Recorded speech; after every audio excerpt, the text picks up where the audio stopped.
Att tillaga mat över öppen eld eller glöd på kort avstånd är något människan gjort sedan hon lärt sig knacka stenar för att framkalla gnistor.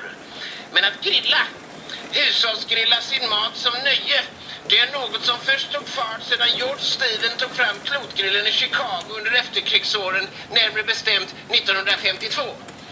Men som med de ädlaste källor kommer det ofta in skit i grundvattnet, och skit har ofta en förmåga att gå i inflation.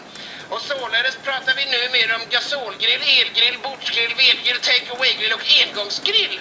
Samt glaze, dressing, marinad, sötsallad, grillspett, grillstaket och ett oöverskådligt antal totalt onödiga kryddor. Så att se en svensk man på en valfri campingplats, fast kanske varför inte i Varberg eller Kalmar, iklädd poppatofflor, bermudashorts samt hawaiiskjorta, stå och grilla, måste sägas vara en skymf mot vettet.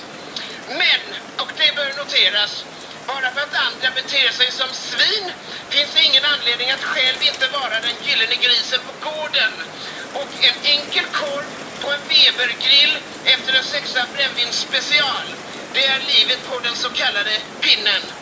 Så du svensk, grillar du på, men snälla gör det med minst några ynka gram stil.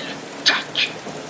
Detta är Ludwig von Ridderstolpe som pratar initierat och kunnigt om historia samt matkultur, och tackar som vanligt för ordet.